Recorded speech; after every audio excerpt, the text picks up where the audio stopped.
अगर किसी ने कभी कोई रिसर्च पेपर खोला है और सोचा है मैं इसे समझना चाहता हूं लेकिन ये बहुत जटिल है, तो ये पॉडकास्ट उन्हीं के लिए है। हर दिन हजारों रिसर्च पेपर प्रकाशित होते हैं। इनमें से ज्यादातर सटीक, ज्ञानवर्धक और गैर विशेषज्ञों के लिए आसानी से पढ़ने में लगभग असंभव होते हैं। लेकिन इनके अंदर मौजूद विचार चिकित्सा, तकनीक, व्यापार और समाज को आकार देते हैं। वन पेपर ऑर्बिट में स्वागत है। ये है एक रिसर्च पेपर पॉडकास्ट है। यहाँ पीयर रिव्यू किए गए रिसर्च को लिया जाता है और बिना किसी अटकल या अतिशयोक्ति के उन्हें स्पष्ट और सुव्यवस्थित बातचीत में बदला जाता है ताकि मूल काम को समझना आसान हो सके। आज की चर्चा ज़ैकरी एस लॉश और रॉजर ए लिटिल द्वारा लिखित पेपर पर आधारित है, जिसका शीर्षक mechanisms and clinical implications of gut brain interactions है, जो 2 जनवरी 2026 को JCI यानी कि जर्नल ऑफ क्लिनिकल इन्वेस्टिगेशन में प्रकाशित हुआ था। ये चर्चा क्रिएटिव कॉमन्स एट्रीब्यूशन 4.0 लाइसेंस के तहत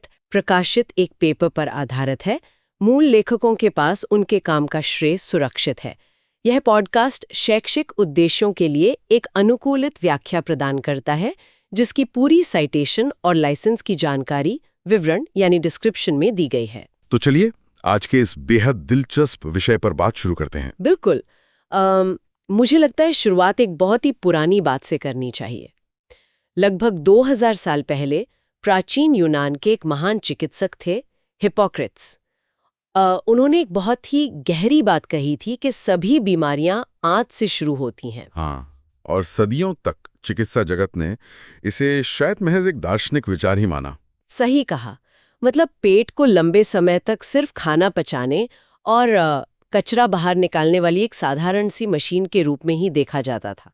लेकिन आज विज्ञान की दुनिया इस 2000 साल पुरानी बात की ओर फिर से लौट रही है। और आधुनिक शोध इस बात की पूरी तरह से पुष्टि कर रहे हैं। आज विज्ञान बता रहा है कि पेट असल में शरीर का एक बेहद जटिल, मेरा मतलब है एक ताकतवर और संवेदनशील कंट्रोल रूम है।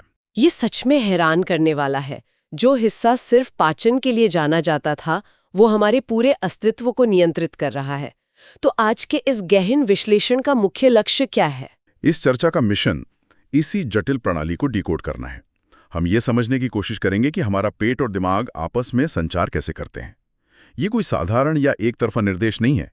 ये एक टू वे संवाद है ना? बिल्कुल, एक लगातार चलने वाला टू वे संवाद। और जो बात इसे इतनी महत्वपूर्ण बनाती है वो ये है कि ये संवाद हमारे मानसिक स्वास्थ्य, हमारे बढ़ते वजन, पाचन संबंधी विकारों और यहाँ तक कि पार्किंसंस जैसी बीमारियों को सीधे तौर पर आकार देता है। तो चलिए इस संवाद की भाषा को थोड़ा करीब से समझते हैं।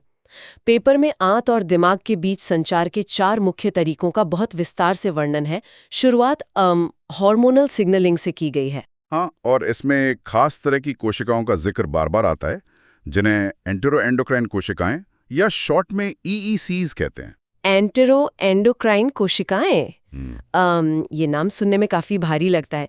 ये कोशिकाएं असल में हमारे पाचन तंत्र में छिपकर क्या कर रही हैं? अगर आसान भाषा में कहूं तो इन कोशिकाओं को शरीर की सबसे महत्वपूर्ण केमिकल फैक्ट्रियों के रूप में देखा जा सकता है। मानवात शरीर का सबसे बड़ा एंडोक्राइन यानी हार्मोन बनाने वाला अंग है। अच्छा, पेट सबसे बड़ा एंडोक्राइन अंग है। ये तो बहुत से लोगों को पता ही नहीं होगा। बिल्कुल, ये EECs आंत की अंदरूनी परत पर मौजूद होती हैं। हालांकि इनकी कुल संख्या आंत की अन्य कोशिकाओं के मुकाबले बहुत कम होती है, लेकिन इनका प्रभाव बहुत विशाल है। ये करीब 30 से भी ज्यादा अलग अलग प्रकार के हार्मोन का निर्माण करती हैं। 30 से ज्यादा? जैसे कि कौन-कौन से? इनमें से एक है GLP-1, जो भूख को नियंत्रित करने वाला एक बेहद अहम हार्मोन है।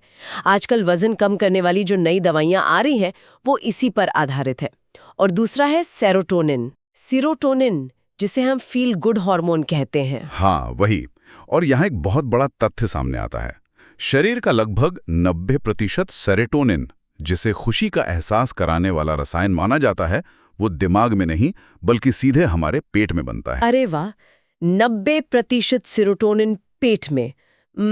ये सच में एक विशाल मात्रा है। लेकिन यहाँ मेरे दिमाग में एक सवाल आता है। हाँ, पूछिए। अगर इतना सारा सेरोटोनिन पेट में बन रहा है, तो क्या वो खून के जरिए तैरकर सीधे दिमाग तक पहुंच जाता है और इंसान का मूड अच्छा कर देता है? ये सोचने में बहुत सीधा लगता है, लेकिन इंसानी शरीर में इतनी आसानी से काम नहीं होता। दिमाग की सुरक्षा के लिए उसके चारों ओर एक बेहद सख्त दीवार होती है जिसे ब्लड ब्रेन बैरियर कहा जाता है। तो मतलब पेट का सेरोटोनिन उस दीवार को पार नहीं कर सकता? एकदम सही। पेट में बनने वाला यह सेरोटोनिन उस सुरक्षा दीवार को पार करके सीधे दिमाग के अंदर प्रवेश नहीं कर सकता। इसके बजाय ये एक रिले रेस की तरह काम करता है। Relay race? वो कैसे? पेट में मौजूद ये सेरोटोनिन आंत के आसपास मौजूद नसों और रिसेप्टर्स को एक रासायनिक संकेत भेजता है। फिर वे नसें उस संदेश को एक इलेक्ट्रिक सिग्नल में बदलती हैं और उसे दिमाग तक पहुंचाती हैं। मतलब ये एक सीधा रास्ता न होकर संदेशों को पास करने का एक बहुत ही स्मार्ट तरीका है। हार्मोनल सिग्नलिंग तो समझ में आती है, लेकिन हार्मोन को अपना असर दिखाने में मिनटों या घंटों का समय लग सकता है। हाँ, हार्मोन्स धीमे होते हैं। तो क्या कोई तेज रास्ता भी है?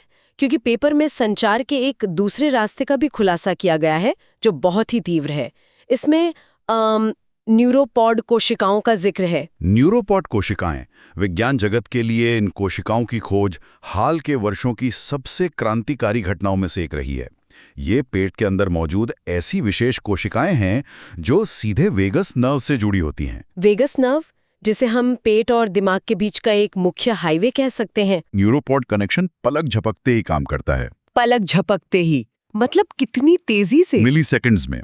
जैसे ही खाने का कोई निवाला आंतों में पहुंचता है, ये कोशिकाएं सिर्फ मिली सेकेंड्स में दिमाग को संदेश भेज देती हैं कि खाने में मौजूद पोषक तत्व क्या हैं, चीनी है, प्रोटीन है या फैट है। मिली सेकेंड्स, इसका मतलब है कि हमारे स्वाद कनिकाएं यानी टेस्ट बड्स दिमाग को जो बता रही होती हैं, उससे कहीं ज्यादा तेजी से हमारा पेट दिमाग को खाने का पूरा विश्लेषण भेज रहा होता है। ये एक अद्भुत इंजीनियरिंग है ना? ये शरीर की सबसे बेहतरीन प्रणालियों में से एक है। इन हार्मोन्स और नसों के तारों के अलावा संचार का एक तीसरा और बहुत ही जीवंत तरीका भी बताया गया है, माइक्रोबायोम। ऐसा लगता है जैसे हमारे पेट के अंदर बैक्टीरिया का एक पूरा ब्रह्मांड बसा हुआ है। ये ब्रह्मांड इतना विशाल है कि हमारे शरीर में हमारी अपनी कोशिकाओं से ज्यादा इन बैक्टीरिया की संख्या है। ये सुनना हमेशा थोड़ा अजीब लगता है कि हम खुद से ज्यादा बैक्टीरिया हैं। तो क्या ये सिर्फ खाना पचाते हैं? नहीं, इनका काम सिर्फ खाना पचाना या सड़ाना नहीं है। ये लगातार हमारे नर्वस सिस्टम के साथ संवाद कर रहे हैं। ये बैक्टीरिया हमारे खाने को तोड़कर कुछ खास मेटाबोलाइट्स बनाते हैं। मेटाबोलाइट्स, इन्हें हम आसान भाषा में कैसे समझे? मेटाबोलाइट्स को हम पाचन के बाद बचे हुए रासायनिक बायो प्रोडक्ट्स या सिग्नल मॉलिक्यूल्स कह सकते हैं। ये या तो स्थानीय नसों को उत्तेजित करते हैं या खून में घुलकर शरीर के दूसरे हिस्सों में चले जाते हैं। तो ये माइक्रोबायोम एक अदृश्य संचालक की तरह काम कर रहा है? बिल्कुल। हम जैसा खाना खाते हैं वैसी ही बैक्टीरिया की आबादी पनपती है और फिर वे बैक्टीरिया उसी तरह के रासायनिक संदेश हमारे दिमाग को भेजते हैं। तो हमारी डाइट सिर्फ हमारे शरीर को ऊर्जा नहीं दे रही है, बल्कि वो उन लाखों करोड़ों संदेशवाहकों को भी नियंत्रित कर रही है जो हमारे दिमाग से बात करते हैं। सही कहा। ये जितना दिलचस्प है उतना ही डरावना भी। और जब ये प्रणाली बिगड़ती है तो संचार का चौथा तरीका सामने आता है, हमारा इम्यून सिस्टम या प्रतिरक्षा प्रणाली। और यहीं पर बात लीकी गट की आती है। पेपर में इस अवधारणा को बहुत अच्छी तरह से समझाया गया है। हाँ, सूजन और दिमाग के बीच ये कैसा रिश्ता है? लीकी गट क्या होता है? लीकी गट को समझने के लिए आंत की दीवार को एक नाइट क्लब के बाउंसर या एक बेहद सख्त छलनी की तरह देखना चाहिए। सामान्य स्थिति में यह दीवार सिर्फ जरूरी पोषक तत्वों को खून में जाने देती है और हानिकारक तत्वों को रोकती है। लेकिन जब कोई दिक्कत होती है तब क्या होता है? जब भारी मानसिक तनाव होता है या खराब डाइट के कारण पेट में सूजन होती है तो इस दीवार की परतें कमजोर पड़ने लगती हैं। इसमें छोटे छोटे गैप या दरारें बन जाती हैं और उन दरारों से चीजें बाहर रिसने लगती हैं। हाँ, इन दरारों से कुछ हानिकारक बैक्टीरिया और बिना पचे हुए कण सीधे खून में रिसने लगते हैं। इसी को लीकी गट कहते हैं। जैसे ही ये होता है, शरीर का इम्यून सिस्टम इसे एक हमले के रूप में देखता है और पूरी तरह अलर्ट हो जाता है। और ये अलर्ट सिर्फ पेट तक ही सीमित नहीं रहता होगा? बिल्कुल नहीं। ये सूजन पूरे शरीर में फैल सकती है और दिमाग तक भी पहुंचती है। इस प्रक्रिया में टी सेल्स नाम की प्रतिरक्षा कोशिकाओं की भूमिका बहुत अहम होती है। टी सेल्स, ये दिमाग तक कैसे पहुंचते हैं? ये टी सेल्स आंत में सक्रिय होते हैं, सूजन के कारण आक्रामक रूप ले लेते हैं और फिर खून के रास्ते दिमाग के कुछ हिस्सों में पहुंचकर वहां के कार्यों और हमारे व्यवहार तक को प्रभावित करने लगते हैं। ये साफ दर्शाता है कि पेट की कोई भी गड़बड़ी अकेले आइसोलेशन में नहीं होती, वो दिमाग के सुरक्षा तंत्र को भी एक्टिव कर देती है। एकदम सही। इन मैकेनिज्म्स को समझने के बाद अब ये देखना जरूरी है कि जब ये संचार प्रणालियां खराब होती हैं तो क्या होता है। पेपर पाचन संबंधी बीमारियों, खासकर आईबीएस यानी इरिटेबल बाउल सिंड्रोम पर विस्तार से बात करता है। ये आज के समय में बहुत आम समस्या बन गई है। अक्सर देखा जाता है कि जब भी कोई इंसान बहुत ज्यादा तनाव में होता है, जैसे किसी बड़ी मीटिंग या परीक्षा से पहले, तो उसका पेट अचानक खराब हो जाता है। ये गट ब्रेन कनेक्शन का सबसे आम और प्रत्यक्ष अनुभव है, जो ज्यादातर लोगों ने अपनी जिंदगी में कभी ना कभी महसूस किया होगा। ऐसा शारीरिक रूप से क्यों होता है? जब दिमाग तनाव महसूस करता है तो वो एक खास हार्मोन छोड़ता है, जिसे CRH यानी कॉर्टिकोट्रोपिन रिलीजिंग हार्मोन कहते हैं। ये CRH सीधे आंतों की कार्यप्रणाली पर हमला करता है। मतलब तनाव का हार्मोन सीधे पेट पर असर डाल रहा है? हाँ, ये आंतों की गति को अनियमित कर देता है, उन्हें लीकी बनाता है और वहां सूजन पैदा करता है। यही कारण है कि भारी तनाव के समय पेट में मरोड़, दर्द या अचानक वॉशरूम भागने की जरूरत महसूस होती है। इसका मतलब ये एक भयानक लूप या दुष्चक्र बन सकता है। दिमाग के तनाव ने पेट खराब किया और खराब पेट ने दर्द के सिग्नल भेजकर दिमाग का तनाव और बढ़ा दिया। बिल्कुल, ये एक साइकिल बन जाती है जिसे तोड़ना बहुत मुश्किल होता है। लेकिन अगर तनाव आंतों को खराब कर सकता है, तो क्या इसका उल्टा भी संभव है? पेपर में लो फॉडमैप डाइट और मेडिटेरेनियन डाइट का जिक्र है। क्या सिर्फ भोजन में बदलाव करके हम इस दुष्चक्र को तोड़ सकते हैं? हाँ, विज्ञान ठीक यही बता रहा है। लो फॉडमैप डाइट इस बात का एक शानदार उदाहरण है कि कैसे हम पेट के रास्ते से दिमाग को शांत कर सकते हैं। ये फॉडमैप असल में क्या है? फॉडमैप ऐसे खास कार्बोहाइड्रेट्स होते हैं जिन्हें पेट के बैक्टीरिया बहुत तेजी से फर्मेंट करते हैं, यानी तोड़ते हैं। इस तेज फर्मेंटेशन से आंतों में बहुत ज्यादा गैस बनती है, जिससे आंत की दीवारें खिंचने लगती हैं। और इसी खिंचाव से दर्द होता है? हाँ, इस खिंचाव के कारण ही दर्द के सिग्नल नसों के जरिए दिमाग तक जाते हैं। जब कोई लो फॉडमैप डाइट अपनाता है तो वो उन कार्बोहाइड्रेट्स को खाना बंद कर देता है। फर्मेंटेशन कम होता है, गैस कम बनती है, खिंचाव रुक जाता है और दिमाग को जाने वाले दर्द के सिग्नल बंद हो जाते हैं। ये एक बहुत ही व्यवहारिक समाधान है। दर्द निवारक गोलियां खाकर दिमाग को सुन्न करने के बजाय सीधे उस फर्मेंटेशन को ही रोक दिया जाए जो दर्द पैदा कर रहा है। और दूसरी तरफ मेडिटेरेनियन डाइट में ऐसे तत्व होते हैं जो आंतों में सूजन कम करने वाले अच्छे बैक्टीरिया को बढ़ाते हैं। इसी के साथ पेपर IBD यानी इन्फ्लेमेटरी बाउल डिजीज की भी बात करता है, जिसमें अल्सर या क्रोन रोग आते हैं।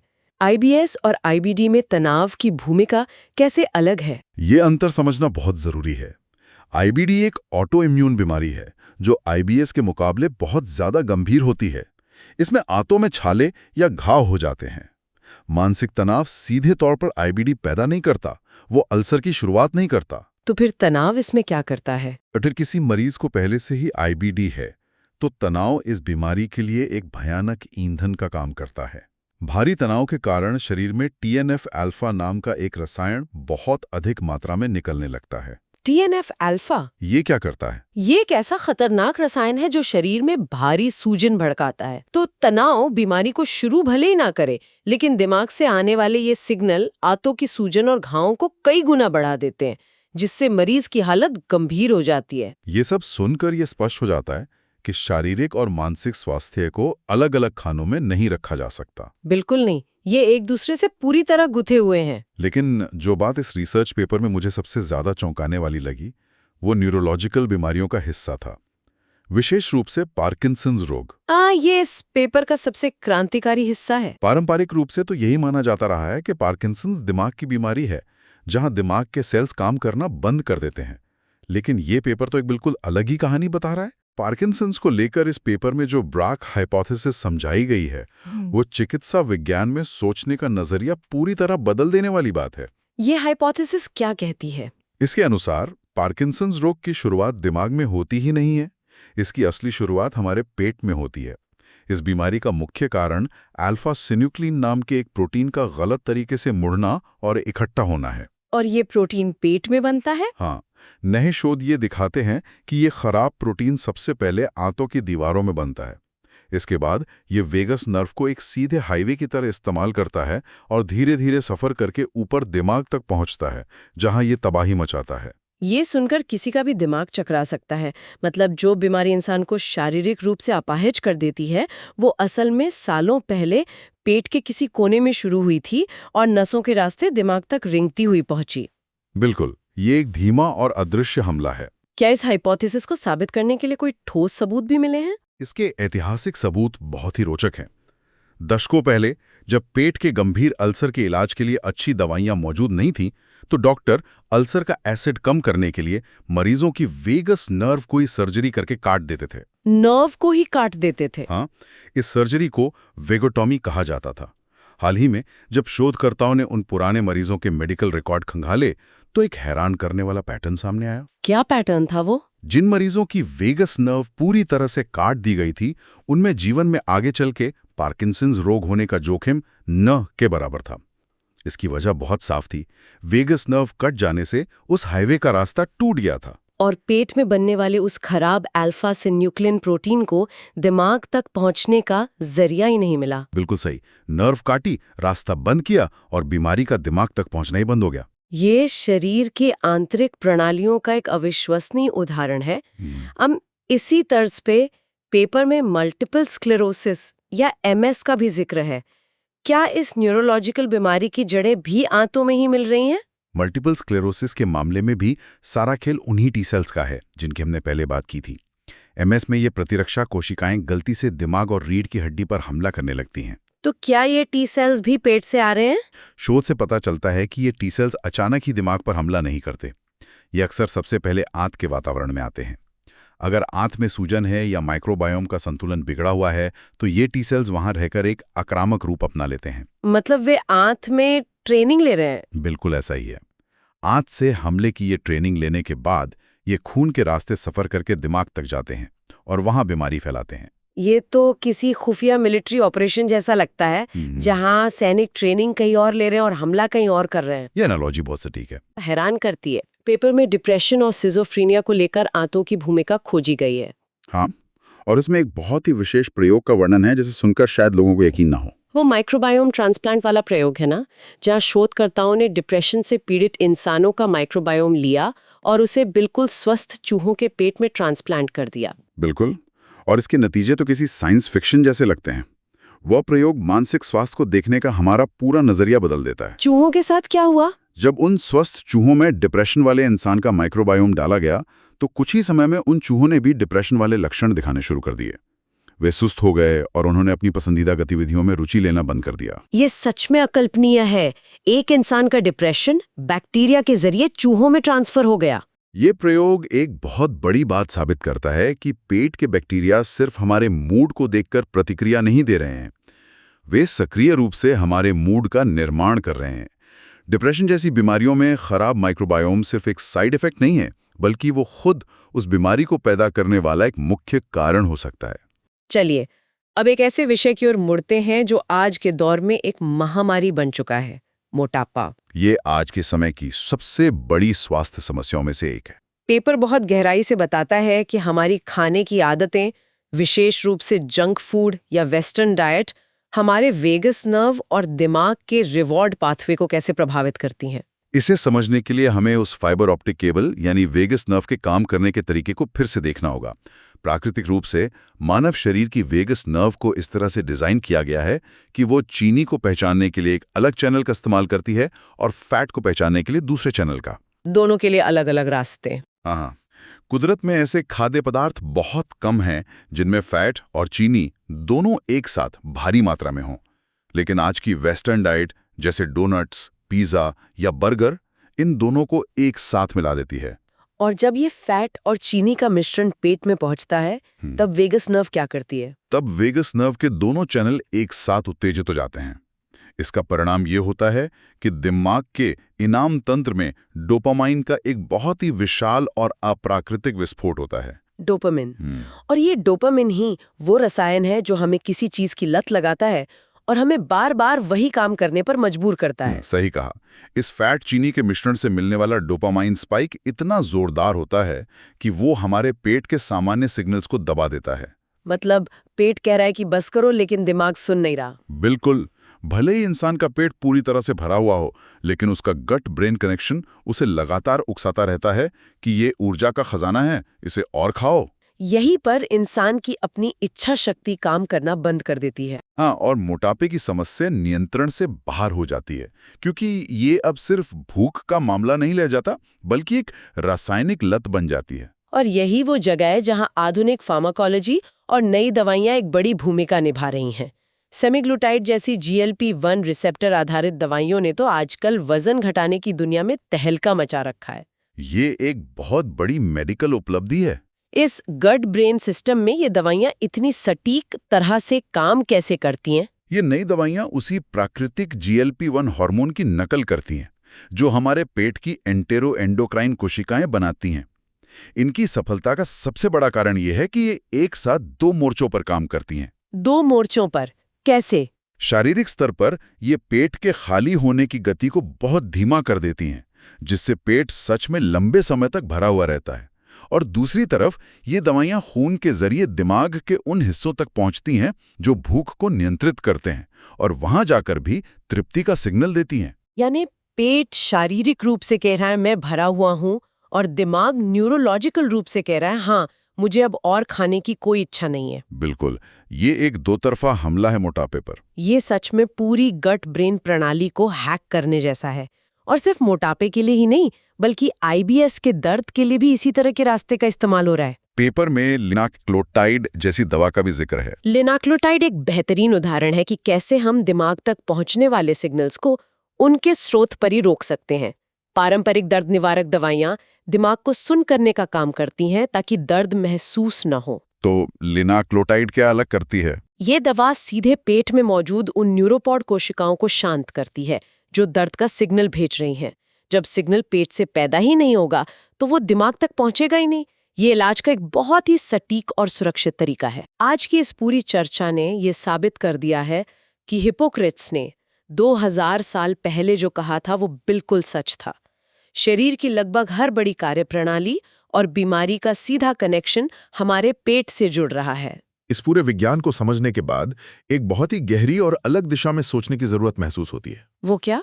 अगर हमारी भूख, हमारे खाने की लत, हमारे तनाव का स्तर, हमारा मूड और यहाँ तक कि हमारा व्यवहार भी हमारे पेट में बैठे ट्रिलियंस बैक्टीरिया और कोशिकाओं द्वारा निर्देशित हो रहा है, तो क्या स्वतंत्र इच्छा या फ्री विल जैसी कोई चीज वास्तव में मौजूद है? ये तो बहुत ही दार्शनिक सवाल हो गया। हाँ, अगर कल को कोई व्यक्ति अपने गुस्से या अपनी किसी बुरी लत के लिए कोई अपराध कर बैठता है, तो क्या वो कानूनी तौर पर यह तर्क दे सकता है कि ये मैंने नहीं, बल्कि मेरे पेट के माइक्रोबायोम ने करवाया है?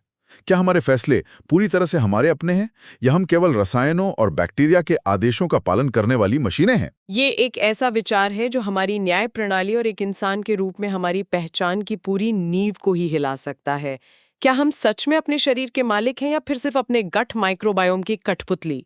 ये सुनने वालों के लिए खुद सोचने का बहुत बड़ा सवाल है।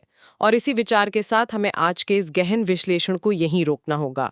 ये paper creative commons attribution 4.0 license के तहत प्रकाशित हुआ है और पूरा श्रेय एपिसोड के विवरण में दिया गया है। वन पेपर ऑर्बिट, जो कि हमारा रिसर्च पेपर पॉडकास्ट है, को सुनने के लिए धन्यवाद। हमारा लक्ष्य पीयर रिव्यू किए गए रिसर्च को सभी के लिए सुलभ बनाना है। यदि ये एपिसोड मददगार था तो कृपया अपने विचार साझा करें और बताएं कि आगे किन पेपर्स पर चर्चा की जानी चाहिए। धन्यवाद।